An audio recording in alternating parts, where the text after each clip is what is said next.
Bonjour à tous et merci d'avoir rejoint notre webinaire. Pour la session d'aujourd'hui, nous allons voir comment gérer la performance de Teams partout et à chaque instant, ce qui est donc un sujet assez actuel. Je suis Clémentine de l'équipe marketing et juste avant de vous présenter nos deux speakers, je voudrais préciser que si vous avez des questions ou des remarques, vous pouvez utiliser la fenêtre de chat qui se situe en bas de votre écran et on adressera les questions au fur et à mesure ou en fin de session. Je vous présente donc Jean-François et Victorien, nos deux speakers. Je vous laisse la parole. Bonjour à tous. Donc, Victorien, je m'occupe de la partie vente chez GSX, notamment surtout sur la partie francophone. Et j'essaierai de parler sans mon masque aujourd'hui. Et Jean-François Piot, pareil, j'essaierai de parler sur mon masque. Responsable Microsoft et des partenariats stratégiques pour GSX. Super. Alors, on va vous présenter l'agenda. Allons-y. Allez. Donc, on a beaucoup de choses à voir aujourd'hui. On va commencer par une brève introduction. Et ensuite, on verra directement ce sur quoi vous pouvez travailler à la fois d'un point de vue IT et d'un point de vue utilisateur final pour améliorer l'expérience de Teams dans le cadre du télétravail. On va vous montrer des données qui sont réelles, sur lesquelles vous pouvez agir, avant de vous expliquer ce que nous pouvons faire, nous, avec les solutions GSX, pour soutenir vos télétravailleurs. Enfin, Jeff conclura en vous montrant ce sur quoi nous travaillons, encore et toujours, pour améliorer nos capacités de supervision sur Teams. C'est bien cela, Jeff ? Tout à fait, une petite démo de la prochaine version qui arrivera fin mai et qui améliore encore nos capacités de test. Très bien. Eh bien, on peut débuter. Donc, vous avez sans doute tous lu les chiffres qui sont vraiment impressionnants, montrant l'augmentation de l'usage et du nombre de déploiements de Teams au cours des dernières semaines. Mais il y a des choses qui sont passées un peu plus discrètement, c'est notamment tout ce qui est autour de l'augmentation de l'utilisation du VPN. Les gens travaillent à domicile et pour permettre cela, la plupart des services informatiques ont dû ajuster leur capacité de VPN. Donc, tout ça, ça a entraîné de nombreux challenges, notamment causés par la pression sur les firewalls, les VPN, la DLP, la bande passante ou encore le MPLS. D'autant plus que les utilisateurs à domicile sont vraiment plus compliqués à prendre en charge lorsqu'il y a des problèmes de performance qui sont identifiés. Donc, nous verrons aujourd'hui comment vous pouvez et comment GSX peuvent vous faciliter la tâche dans ce contexte-là. Donc, on va pouvoir avancer tout d'abord sur GSX. Pour ceux qui ne nous connaissent pas, c'est important d'expliquer ce qu'on fait, puisque aujourd'hui, on va vous montrer des données réelles. Donc, c'est important de comprendre notre métier pour interpréter ces données que nous allons présenter. Donc, chez GSX, on est spécialiste dans les transactions synthétiques pour les environnements Office 365 et Microsoft Hybrid. Alors, en fait, notre solution, elle fonctionne très simplement avec des petits Windows Services qui vont s'installer sur une machine et qui vont faire des scénarios comme le ferait un utilisateur sans avoir aucun impact sur la charge réseau. En fait, nos sondes, elles vont tester en continu les services Office 365 et également les services on-prem, dont Teams, pour vous fournir des données de performance 24 heures sur 24 et 7 jours sur 7, depuis n'importe où, dans vos bureaux ou sur le matériel ou les devices de vos utilisateurs. Donc, toutes les données que nous verrons aujourd'hui ont été générées par ces sondes. C'est vrai qu'habituellement, on travaille plutôt avec des entreprises qui souhaitent tester la qualité du service Office 365 sur leur site critique. Mais c'est vrai qu'en raison de la situation, vous avez été nombreux à nous demander si nous pouvions utiliser notre technologie pour aider les utilisateurs en télétravail et donc, et bien entendu, pour obtenir de meilleures performances. Et c'est ce pourquoi nous sommes ici aujourd'hui. Donc, on va passer directement à la première partie de ce webinaire. Alors, on va pouvoir aller voir une architecture de réseau traditionnel. Donc, si vous avez déjà consulté la documentation d'Office 365 autour de la connectivité réseau, vous avez sans doute déjà vu ce graphique. Donc, c'est juste un rappel. Et c'est vrai que malgré l'augmentation de l'adoption du cloud, la plupart des services informatiques utilisent toujours des architectures type bureau distant, utilisant des connexions MPLS pour se connecter au data center, ou des travailleurs distants qui vont utiliser des VPN redirigeant le trafic vers des data centers avant de sortir vers Internet et Office 365, donc une route un peu plus longue. Donc ça va à l'encontre des recommandations de Microsoft pour obtenir les meilleures performances sur Office 365. Donc maintenant, on va voir comment vous pouvez agir sur cette infrastructure pour tenter d'améliorer l'expérience de travail à distance. Donc, voyons les recommandations de Microsoft. Grosso modo, pour faire court, Microsoft recommande une connexion qui va être directe entre vos utilisateurs et le data center d'Office 365. Donc, ce serait simple s'il n'y avait pas de contraintes de sécurité, mais nous ne vivons pas dans un monde magique et on le voit actuellement. Et donc, il y a des problèmes de sécurité. C'est pourquoi Microsoft a travaillé sur 2 points principalement. Le premier qui consiste à réduire le nombre de endpoints et d'adresses IP qui sont essentielles pour la performance. Le second, c'est la sécurité renforcée intégrée à ces endpoints pour permettre le trafic direct des utilisateurs. Donc aujourd'hui, les endpoints critiques sont seulement de 4 URL et quelques IP que vous pouvez voir ici. Donc Microsoft ils sont dit optimisés. Et ils vont concentrer à peu près 80% du trafic vers Office 365 et Microsoft a promis de les maintenir stables. En plus de cela, ce qui est intéressant avec le Office 365, c'est qu'ils vont gérer directement l'ADLP, les politiques d'accès conditionnel, MFA, antivirus, anti-malware. Et donc, vous n'avez pas besoin de les dupliquer. Donc, toutes ces informations, vous pouvez bien sûr les trouver dans la documentation de MS. Donc, maintenant que nous avons identifié les éléments à différencier, vous devez autoriser votre VPN à envoyer ce trafic optimisé directement depuis la connexion Internet locale de l'utilisateur pour accéder à la porte d'entrée du service Office 365 le plus proche. Et pour cela, vous pouvez faire ce qu'on appelle en français un tunneling divisé. Ce n'est pas très joli, donc on va le dire en anglais, split tunneling. L'idée, c'est que ce trafic optimisé est envoyé directement, tandis que le reste du trafic va toujours transiter par votre DC. Donc maintenant, la question à se poser, c'est vraiment est-ce que ça en vaut la peine? Et il me semble que Jeff, tu veux nous montrer des choses à ce sujet-là que nous avons observé dans notre environnement. Oui, tout à fait. On a fait plusieurs expériences avec nos robots qui tournent sur plusieurs utilisateurs GSX. Et donc, je vais vous montrer le premier cas ici. Donc, certains d'entre vous connaissent déjà nos dashboards. Alors, peut-être pas tout le monde. Donc, comme Victorien vient de l'expliquer, hein, on tourne avec donc des robots qui sont des Windows Service et donc qui testent continuellement Teams. Ici, on va tester notamment donc, la qualité de la voix. Qualité de la voix sur tous les calls, qu'ils soient des calls schedulés ou des calls conférences. Et donc, là, pour cet exemple-là, ce qu'on a fait, c'est que on a chez notre utilisateur à Singapour, donc on a mis 2 machines. Une qui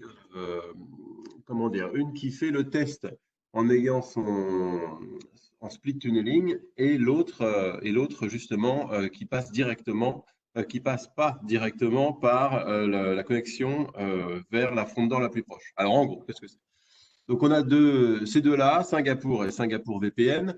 Alors je vais ouvrir ici le MOS pour vous montrer un petit peu. Donc, le robot rouge, c'est celui dont la connexion va directement sur Internet et donc accède à la front door qui est à Singapour. Et donc, ensuite, tout le trafic va et voyage sur le Microsoft Global Network qui est connu pour être quand même assez rapide. Avec tout cela, le tenant étant aux États-Unis. Donc là, on voit le robot rouge. Et le robot rouge, on peut voir que les calls donc, sont d'une qualité très correcte et très constante. Donc, vraiment, la qualité est bonne et en plus, il y a très peu de variations sur la qualité des calls. Donc, on voit que le direct access à la front door la plus proche, ça fait vraiment une différence. Ici, le jaune, c'est donc le robot qui passe par le VPN. Donc, il passe par le VPN. Le data center est à Nice, là où sont tous nos développeurs. Et ensuite, donc, la connexion sort de Nice pour aller donc vers Internet, va vers le Global Network, donc à la porte la plus proche qui est à Marseille, et ensuite donc voyage vers les États-Unis. On peut voir quand même l'énorme différence qu'il y a, et vraiment surtout, alors en termes de performance, hein, on voit que Nice est bien meilleur, mais on voit aussi la constance de la qualité quand ça sort directement et l'inconstance de cette qualité qui est tout le temps en train de fluctuer avec des gros pics vers le bas. Alors, on regarde le MOS là, pour ceux qui ne connaissent pas très rapidement, le MOS Mini Opinion Score. c'est la même chose que quand vous évaluez la qualité de votre de Call Teams avec des étoiles, hein. Une étoile à 5 étoiles, le maximum théorique c'est 5, le maximum réel c'est à peu près autour de 4, quelque chose comme ça, parce qu'il y a toujours l'impact du client Teams qui va gérer les codecs. Et donc voilà, donc on voit bien ici l'importance finalement si vous pouvez le faire, de respecter la recommandation Microsoft pour passer le trafic en direct. Quand on revient ici, on voit sur ce dashboard donc le SLA performance. Donc ici, 87% du temps, les calls pour ces deux machines se passent avec une bonne qualité. Donc on pourrait avoir l'impression que c'est correct, mais on va voir ici en cliquant comment ces datas sont calculées. Et vous allez voir que quand même, on voit une bonne différence entre le Singapour, la performance uptime de Singapour et celle donc qui va en direct, qui est quasiment tout le temps à 100%, et celle donc du VPN qui lui descend à presque 90, donc voire en dessous. Et donc du coup, encore une fois, c'est une autre façon de voir qu'il y a vraiment. Alors quand on voit en plus les autres datas du type la latence, le jitter, le S-ratio, on voit vraiment que celui qui passe par le VPN souffre. Et donc c'est quand même un peu dommage. Donc voilà, encore une fois, c'est important de respecter les recommandations Microsoft. Ça fait une vraie différence. Les URL il y en a peu, elles sont très bien optimisées, elles sont très bien sécurisées par Microsoft. Il y a beaucoup de littérature à ce sujet. Donc voilà. Ouais, tout à fait. Bah, merci Jeff, très claire explication. N'hésitez pas, si vous avez des questions, à les poser dans le chat, on y répondra par la suite. Je propose qu'on voit aussi quelque chose par rapport au VPN. Donc, quelque chose assez basique, mais il faut bien, faut bien le comprendre. C'est que vous devez maintenant vous assurer que votre VPN est dimensionné pour tous ces travailleurs à distance. On a eu plein de cas d'usage parmi nos clients qui ont dû adapter leur VPN, et ça commence par adapter ses licences VPN. Puisque vous le savez sans doute, mais ça dépend du nombre d'utilisateurs connectés en simultané. Et donc, c'est très important d'augmenter son nombre de licences si nécessaire. La seconde chose, c'est que vous devez également examiner votre firewall. Le nombre massif de travailleurs à distance va mettre à rude épreuve le hardware. Vous pourriez donc avoir besoin de capacités supplémentaires pour offrir une expérience décente à vos utilisateurs. Et enfin, le troisième point concernant les VPN qui est bien important à regarder, c'est le DHCP qui va être également sous pression. Donc, lorsque vous vous connectez à un VPN, vous recevez une adresse IP. Et ce nom va être limité par le DHCP. Donc, vous devez vous assurer que celui-ci peut attribuer autant d'adresses que vous avez d'utilisateurs VPN en simultané. Donc, tous ces points, c'est vraiment des choses assez basiques mais importantes à regarder pour ne pas avoir de mauvaises surprises. Donc maintenant que le VPN a été résolu, on va continuer nos explications pour maximiser l'expérience utilisateur de travailleurs à distance. Et la première chose qu'on va regarder, c'est la QoS interne. Donc si dans votre contexte, vous ne pouvez pas assurer de split tunneling, et si vos utilisateurs sont obligés de se connecter à Office 365 via votre DC, assurez vous au moins que vous avez mis de la QoS en place. Vous pouvez demander à votre routeur de différencier ce trafic afin de toujours conserver une part décente de la bande passante pour les appels vocaux et les conférences. Donc, on a fait le test l'année dernière avec nos robots. On a un webinaire qui a été effectué là-dessus. On a pu constater un réel impact. Donc, cette solution, elle n'est pas parfaite, tout simplement parce que vous ne savez pas si votre fournisseur d'accès à Internet a également mis en œuvre cela. En tout cas, ça vaut la peine d'essayer. Donc maintenant, on va regarder comment vous pouvez aider directement vos utilisateurs critiques à améliorer leur performance. On va présenter deux différentes catégories de choses, de bonnes practices. La première va concerner ce que l'utilisateur peut faire chez lui à domicile, et la seconde va sans doute nécessiter l'intervention de l'IT. Donc, pour l'utilisateur final, la première astuce, ça va consister à utiliser le client riche de Teams au lieu de la version web. Tout simplement parce qu'il est censé gérer un meilleur réseau avec des restrictions de bande passante. Et là, je pense que Jeff, tu peux me confirmer cela. Nous, en fait, ce qu'on a vu, Donc nous, on a eu des feedbacks de nos clients. On a demandé à nos clients, en fait, déjà qu'est-ce qu'ils utilisaient et puis est-ce qu'il y avait, enfin, qu'est-ce qu'ils pensaient, est-ce qu'eux, ils voyaient quelque chose. Parce qu'en fait, le truc, c'est qu'il y a assez peu de littérature sur le sujet, notamment de la part de Microsoft. Et en gros, en fait, bon, la version web s'est beaucoup améliorée, hein, notamment depuis les versions de Edge qui sont basées sur Chromium. Mais donc ça s'est bien amélioré. Néanmoins, d'après le feedback qu'on a eu certains articles, il semble quand même que la performance soit effectivement meilleure quand on utilise le client riche. Et dans tous les cas, nous on recommande, évidemment, si vous pouvez d'utiliser le client riche, parce que c'est avec ce client qu'on peut utiliser pleinement toutes les fonctionnalités qui sont dans Teams, quoi. Tout à Voilà. fait.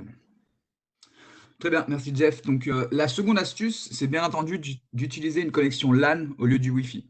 Là encore, on a fait quelques tests avec nos utilisateurs et je pense que Jeff, tu peux montrer des dashboards à ce niveau-là. Ouais, exactement. Donc, quand il va se recharger, donc oui, on a fait des tests pour comparer la qualité de la voix en fait, chez un de nos utilisateurs entre une machine qui est en LAN et une machine qui est en Wi-Fi. Donc, pour ça, on va aller à Boston. Voilà, on va cliquer sur ça. Et on va voir donc l'utilisateur à Boston qui est notre CTO. Alors, donc lui, il a son laptop qui est donc avec un robot dessus qui teste en permanence donc sa qualité et donc qui est attaché au LAN. Et il a un stick Wi-Fi branché sur sa télé aussi qui fait du 24/7 et qui mesure la performance du Wi-Fi. Alors, bon, il y a eu un jour où il y a eu un problème d'Internet, donc c'est pour ça qu'il y a eu cette énorme fossé ici. Mais sinon, donc le bleu, c'est le LAN et le rouge, c'est le Wi-Fi. Et alors, on peut voir, hein, alors c'est pareil, c'est-à-dire que globalement, le Wi-Fi n'est pas la qualité de la voix, donc encore une fois, avec tous les calls qu'on fait, le mini opinion score, la qualité de la voix, elle n'est pas ici, elle n'est pas mauvaise en soi sur la partie Wi-Fi. On voit quand même qu'il y a quelques calls qui drop en dessous de 4, et on sait qu'en dessous de 4, c'est là qu'on commence à avoir des problèmes.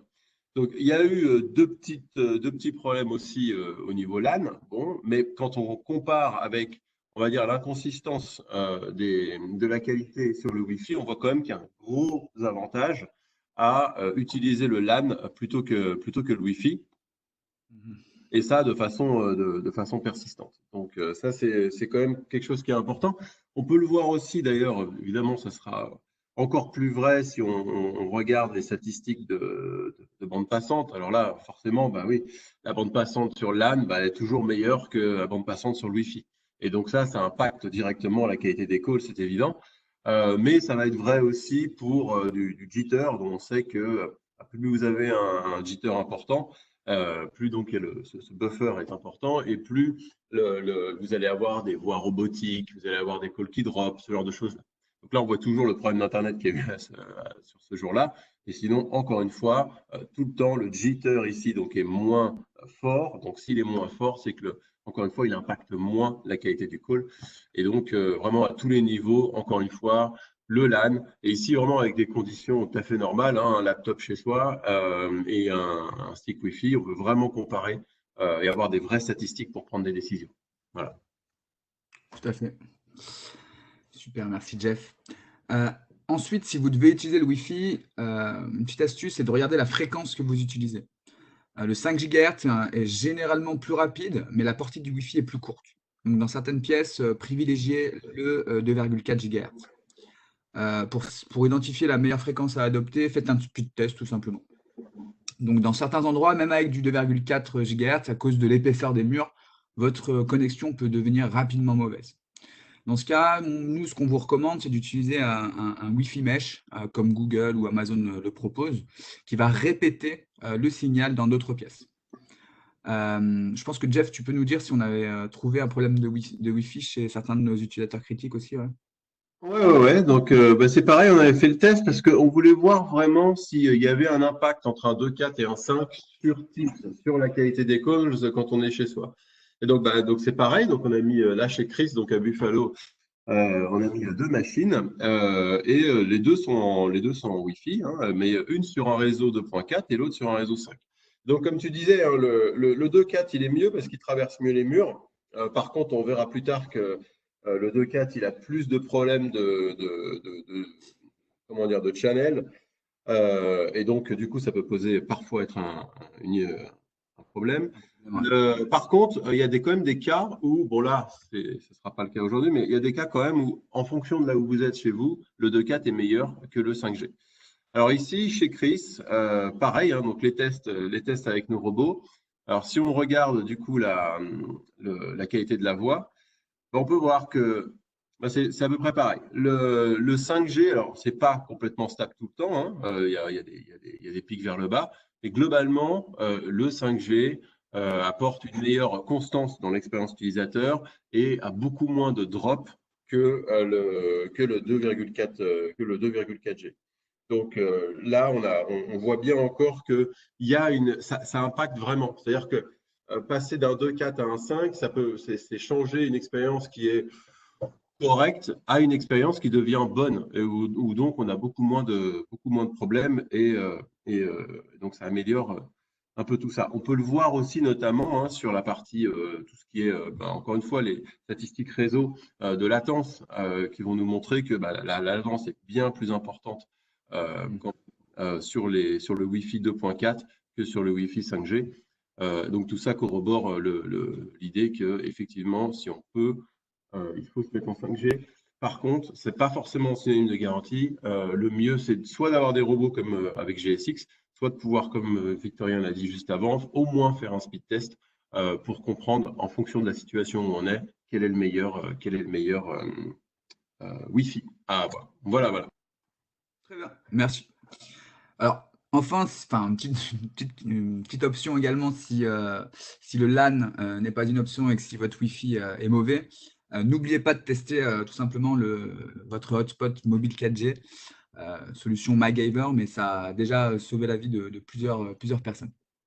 Donc voilà, voyons maintenant quelques conseils avancés sur justement l'optimisation de la performance pour vos télétravailleurs. Alors, ça, ce sont des conseils qui sont plutôt destinés à des personnes qui ont un tropisme vers l'IT. C'est des choses qui ne sont pas forcément faciles à faire par un utilisateur final. Donc, le premier concerne la QoS. Ce que nous avons traité concernant l'infrastructure informatique peut être souvent fait à la maison. Tout simplement, vous devez vous connecter au routeur de l'utilisateur et activer la QoS. Elle est généralement basée sur l'adresse IP ou MAC, et ça va signifier que vous allez prioriser le trafic audio ou de conférence d'un ordinateur portable sur les autres appareils. Il me semble que Jeff, tu l'as fait chez toi en plus. Ouais, parce que j'ai un routeur assez récent qui me permet de faire ça. Très bien. La seconde chose que vous devez faire, c'est également de vérifier l'âge du routeur et s'il dispose tout simplement de la dernière version du firmware. S'il a plus de 5 ans, vous devez le changer car il va sans doute probablement pas prendre en compte la dernière version du Wi-Fi et il ne vous donnera pas le choix entre du 5 et 2,4 GHz. Et enfin, parce qu'avoir un processeur plus rapide, ça va tout simplement améliorer les performances de connexion. Qu'est-ce que tu en penses, Jeff, par rapport à ça? Est-ce qu'on a eu le cas chez l'un de nos utilisateurs?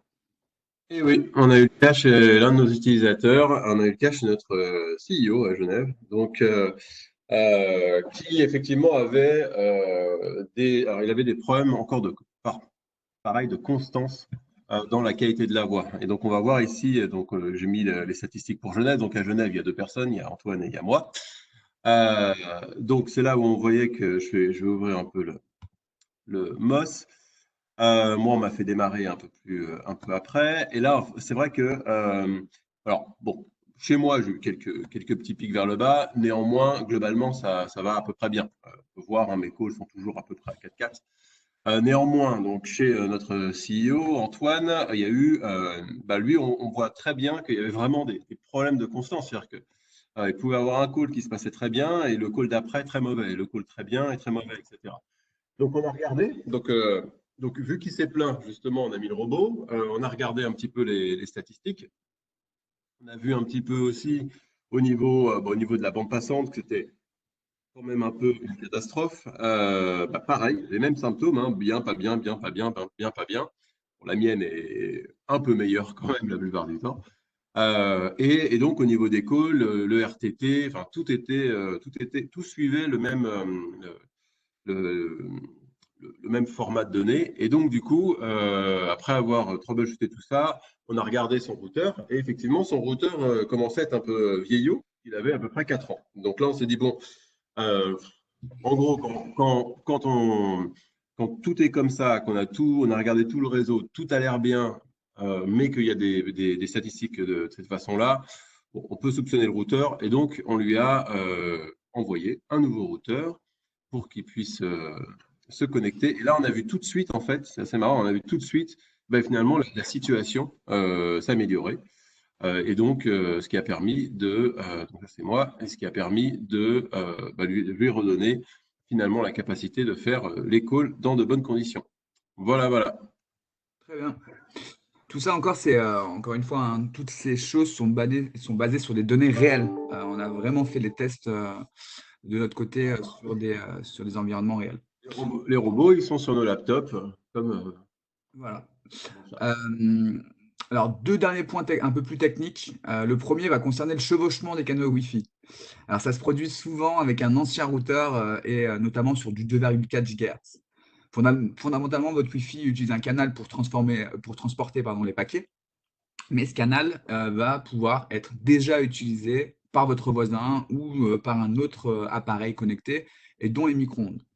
Donc, ça peut interférer avec la force du signal. Donc, vous pouvez utiliser un Wi-Fi Analyzer pour voir si cela se produit et changer de canal si nécessaire.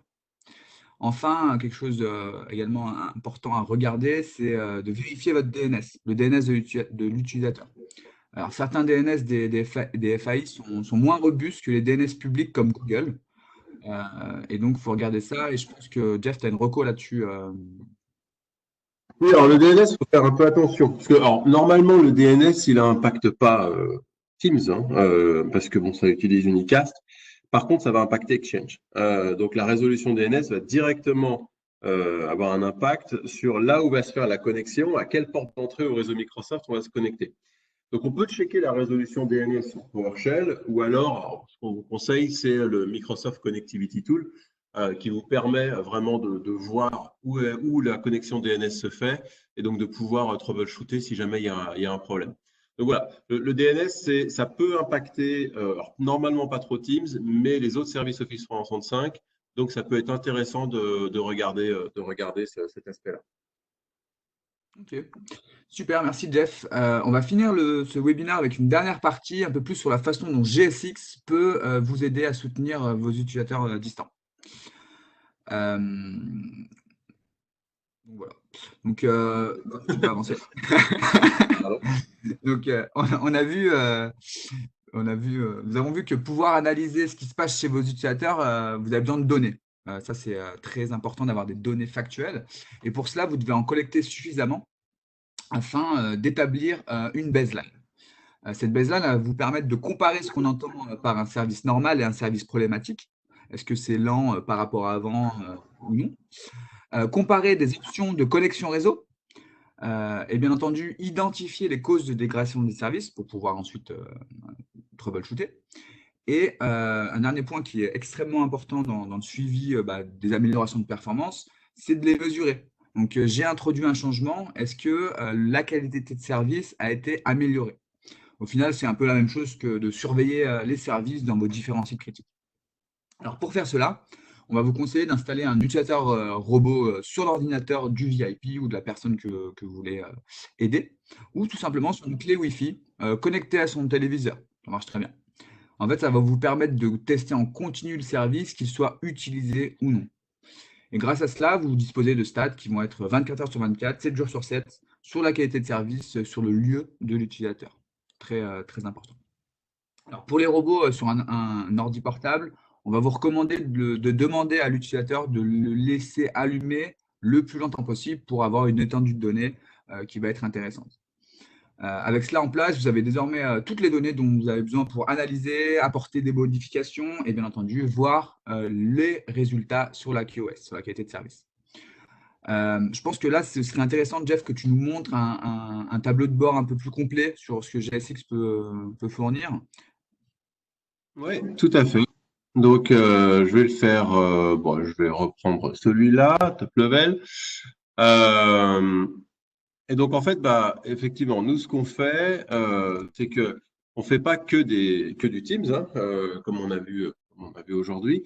Donc, nos robots, ils sont aussi capables de tester en permanence, en continu, donc la qualité de service, la performance sur les workloads de type Exchange, OneDrive, SharePoint, Skype aussi, et donc Teams.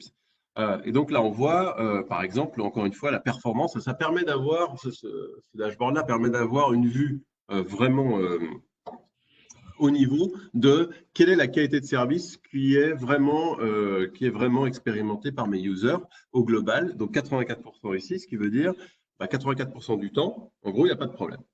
Toutes les actions sont faites avec de bonnes performances. Ce qui veut dire quand même ici, j'ai 16% du temps. Et tout de suite, on peut voir dans quelle ville on a des utilisateurs qui ont des problèmes et sur quel type de workload. Donc, on peut voir, bah, voilà, Singapour, c'est quand même un peu Teams et beaucoup SharePoint.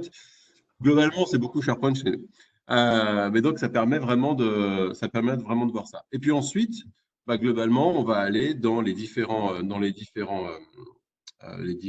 workloads, donc Exchange.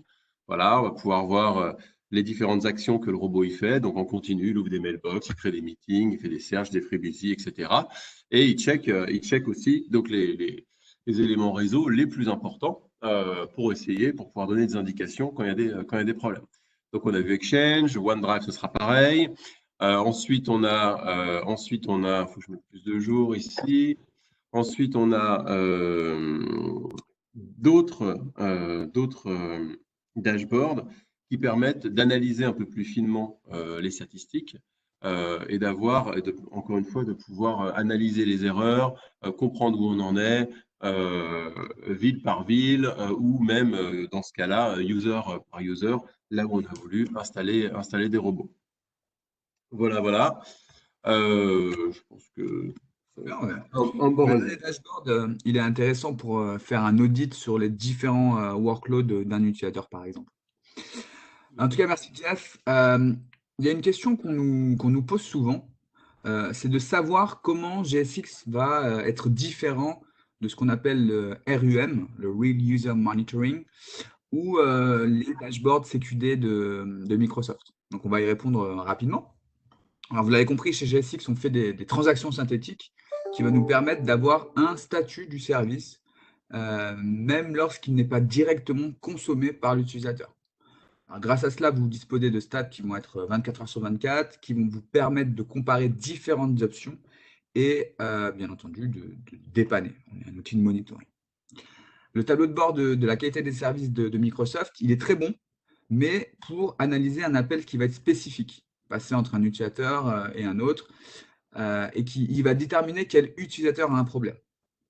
C'est des rapports qui sont ad hoc, donc vous aurez la donnée après que l'appel soit établi. Il va vous donner des mesures qui vont être que ponctuelles et vous n'allez pas pouvoir orienter, analyser ou vraiment dépanner.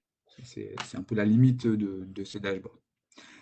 Tout ce qui va être RUM, en général, nos clients utilisent des outils en complément de GSX pour plutôt, parce qu'ils vont être bons sur l'aspect réseau, l'OS, les connexions HTTPS. Par contre, ils ne vont pas fournir d'informations sur la partie Teams, par exemple, simplement parce que les paquets sont cryptés. Nous, nos robots, ils vont embarquer un client Teams, c'est-à-dire qu'on a réécrit un client Teams, on embarque des DLL pour effectuer nos tests et comprendre la qualité de service. Donc, nos robots font des actions comme le ferait un réel utilisateur. Ils vont faire des appels Teams, du logging, des actions utilisateurs. Et c'est vraiment ce qui va nous rendre unique sur le marché du monitoring ou de ce qu'on appelle la Digital Experience Monitoring. Alors, pour vous soutenir dans la continuité de votre activité, on propose l'outil gratuitement pendant 30 jours. Vous allez pouvoir le déployer. C'est un outil qui se déploie très simplement. Voilà, on pourra vous expliquer tout cela avec une personne de notre équipe technique. Et vous allez pouvoir déployer jusqu'à 100 robots pour tester le service, résoudre les problèmes et valider les résultats des modifications. Donc ensuite, il y aura un petit coût qui sera jusqu'au mois d'août. Tout cela, on va vous accompagner, bien entendu, dans la mise en place et l'interprétation. Tout le monde chez GSX est certifié Microsoft et a des dizaines et des dizaines de cas clients que nous avons aidés. Donc voilà, on peut passer à la slide suivante, Jeff. Donc n'hésitez pas, il y a tout le monde qui peut en bénéficier. N'hésitez pas à nous contacter, ça prend encore une fois très peu de temps pour installer. Donc on a vu que la transaction synthétique, c'est le seul moyen de gérer les performances de Teams pour vos utilisateurs. Et donc parce que c'est si important, je vais laisser mon ami Jean-François conclure sur ce webinaire. Merci Vic. Donc oui, premièrement, c'est important. Juste pour ajouter sur l'offre qu'on vous fait, les 30 jours, pourquoi les 30 jours? En fait, nous, on a fait ça chez quelques clients qui nous ont demandé, hein. Le but du jeu ici, c'est de diagnostiquer des problèmes de performance chez vos VIP. S'il y a des VIP qui se plaignent ou qui effectivement, ou que vous voulez être sûr que ça fonctionne bien chez eux, vous allez pouvoir mettre des robots directement, les laisser tourner pendant une semaine ou 15 jours pour pouvoir avoir suffisamment de data pour diagnostiquer le problème et améliorer et être sûr que ça s'est réparé. Donc voilà, normalement, ça dépend du nombre de VIP que vous avez, mais le but du jeu, c'est que vous ayez une fenêtre où vous puissiez travailler sur toutes les personnes que vous voulez. On vous aidera pour ça. Et puis ensuite, si vous voulez le garder, tant mieux. Et puis à ce moment-là, il y a le coût par mois. Mais sinon, évidemment, vous n'êtes pas obligé. Voilà, voilà. Donc, pour conclure, je voulais montrer deux dernières petites choses. Donc, d'abord, nous, on continue sur Teams à améliorer tout le temps la granularité de l'information qu'on vous donne, histoire de pouvoir troubleshooter les problèmes un peu mieux encore. Donc là, on a fait ça, par exemple, sur la partie login, où vraiment on arrive à avoir toutes les informations des différentes étapes nécessaires au login et évidemment la latence sur chacune de ces étapes. Ce qui permet, quand on a des problèmes, encore une fois, de voir où est le goulot d'étranglement et de pouvoir mettre ça en rapport de performance réseau qui serait mauvaise ou pas. Donc ça, c'est la première chose, c'est vraiment la granularité des tests. Et encore une fois, hein, comme disait Victorien, nous, comment dire, on fait pas ça en analysant des logs ou même des statistiques, parce que de toute manière, si vous voulez, les paquets de Teams sont encryptés. Mais alors nous, vu que notre client embarque ce client Teams léger, on est capable finalement de lire ces statistiques et de pouvoir les présenter et donc de vous aider à diagnostiquer les problèmes. La deuxième chose sur laquelle on travaille, c'est donc de renforcer le nombre d'actions de tests qu'on fait. Ce que je vous montre ici, c'est la Web UI. Donc, c'est une UI qui est là pour aider finalement à comprendre les problèmes en temps réel. Donc, généralement, vous recevez une alerte, vous allez sur cette UI-là. Et là, là, vous voyez, voilà nos dernières actions qu'on est en train d'implémenter. Donc, créer un channel, poster un message dans un channel, uploader, downloader des files, évidemment, faire des searches des searches de user dans le Teams, toute la partie présence et chat, évidemment. Et donc, nous, on fait ça quand on fait une présence ou un chat, par exemple, pour la présence, c'est un robot, il va changer son statut de présence et on va regarder via un second utilisateur si effectivement il a pu voir ce changement de statut. Donc, on fait vraiment un test de bout en bout pour voir si Teams fonctionne bien d'un point de vue utilisateur et avoir tous les temps de connexion par action et pouvoir évidemment troubleshooter si jamais il y a des problèmes. Voilà, voilà. Donc ça va arriver fin mai, normalement, et on est très content de pouvoir mettre ça à votre disposition dans le produit. Voilà, voilà. C'est fini pour moi. Super, Jeff. Et ben voilà, merci à tous les deux du coup pour votre présentation. Je crois qu'on est arrivé à la limite de temps imparti. On est Donc un pour peu en retard. Ouais. les questions qu'on n'a pas eu l'opportunité de répondre, on vous répondra en direct, en one-to-one. Ce sera plus simple. En tout cas, juste après avoir fermé cette session, vous verrez qu'il y a un questionnaire qui va arriver sur vos écrans. Ce serait idéal si vous pouviez y répondre. Ça nous aide à mieux comprendre comment améliorer nos prochaines sessions, comment mieux répondre à vos besoins et puis essayer d'estimer un peu le MOS que vous auriez donné à notre session. En tout cas, on vous remercie tous et puis on vous souhaite une belle journée. Merci à vous. Merci beaucoup. Au revoir. Et au revoir.